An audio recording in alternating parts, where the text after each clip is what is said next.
আসলে অন্য ধারার ছবি তো এই রকম ছবিতে অভিনয় করে কষ্ট আমি তো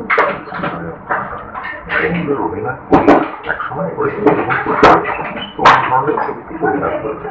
আমি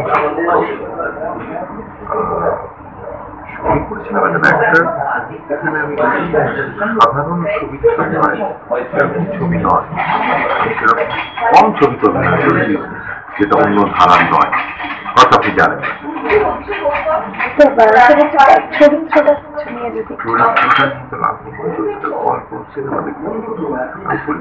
রাজনৈতিক ছবি, অনেকদিন পর একটা পলিটিক্যাল ছবি হচ্ছে এবং সেটা সাহস নিয়ে অভিনয় করছে, সাহস নিয়ে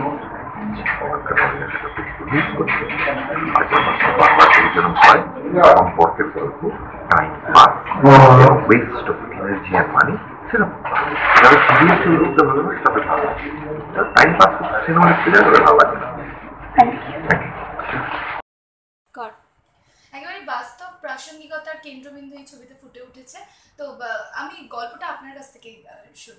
এটা একটু অন্য ধরনের ছবি।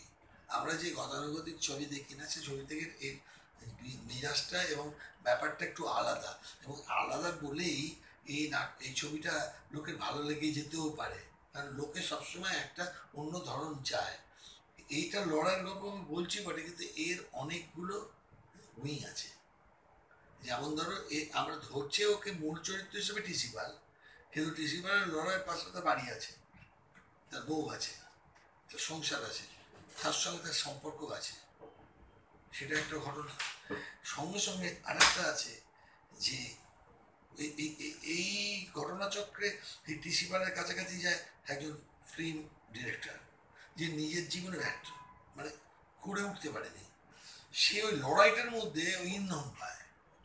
ওই ইন্ধনটা হচ্ছে তাকে একটা কমার্শিয়াল ছবি, একটা অন্য ছবি করার কথা, মানে কি বলবো, বাজারি ছবি করার কথা যে ভাবছিল, একটা পোটেনশিয়াল ডিরেক্টর যে অন্য ধরনের ছবি বানাতে পারে, সে কিন্তু অন্য ধরনের ছবির দিকে চলে যায়।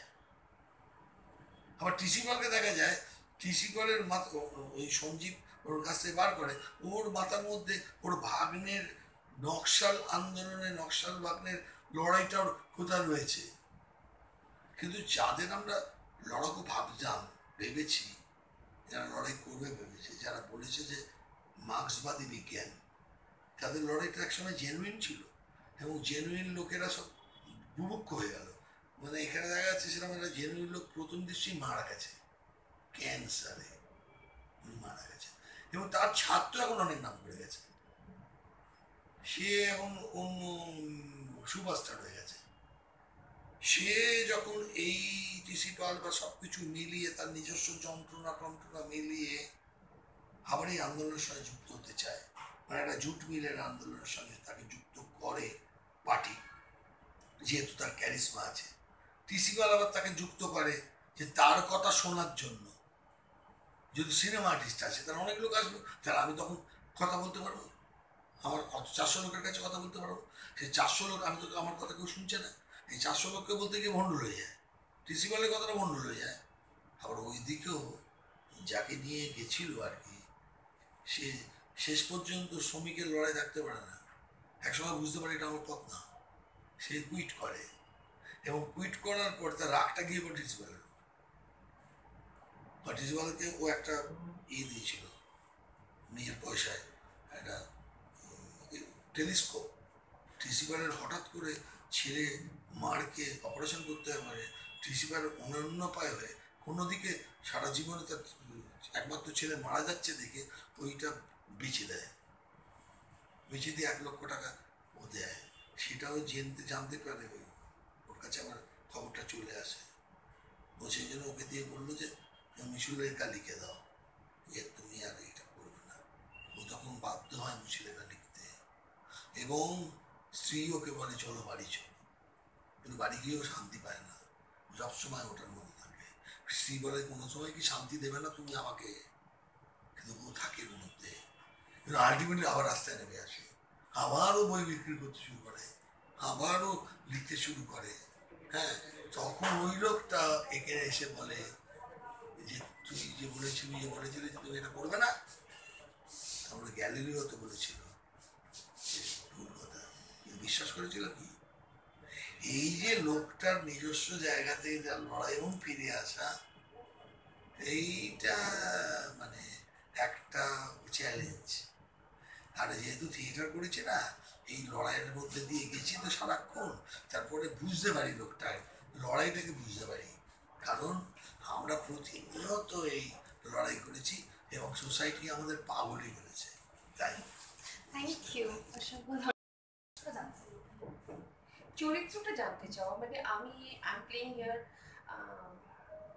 Discipline wife.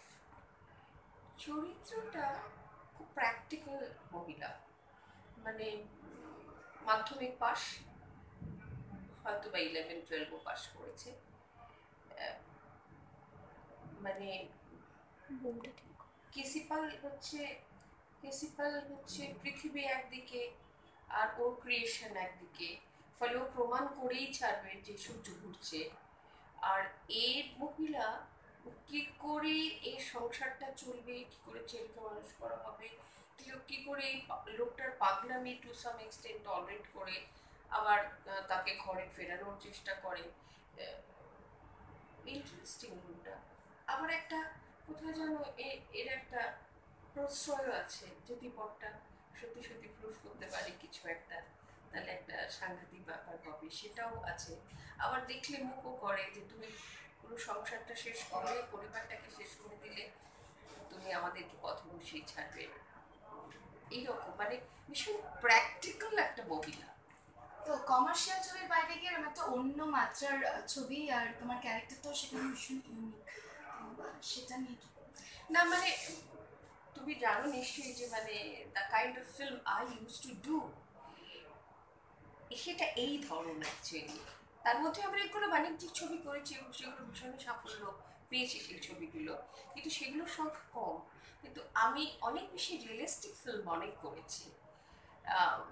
মৃণাল সেন দিয়ে কেরিয়ার শুরু করেছিলাম, পরপর 6টা ছবি ওনার করেছি। শ্যাম বেনেগাল করলাম, গৌতম, অপর্ণা সেন, নবেন্দু চ্যাটার্জি, উৎপলেন্দু চক্রবর্তী, MS সাথিও, শ্যাম বেনেগাল, মানে সমস্ত দিকপাল অভিনেতাদের ডিরেক্টরদের সাথে আমি কাজ করেছি এবং এই ধরনের ছবিগুলোই করে বড় হয়েছি ছবির মধ্যে দিয়ে।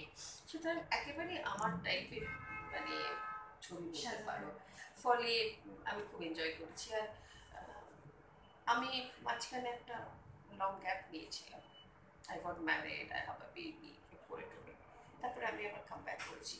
আমার কাম ব্যাকের পরে এটা একটা ভালো স্ক্রিপ্ট করলাম, যেটা সাংঘাতিক খুব ভালো, এবং আমার ধারণা যে লোকেদের ভীষণ ভালো লাগবে, এটা অন্য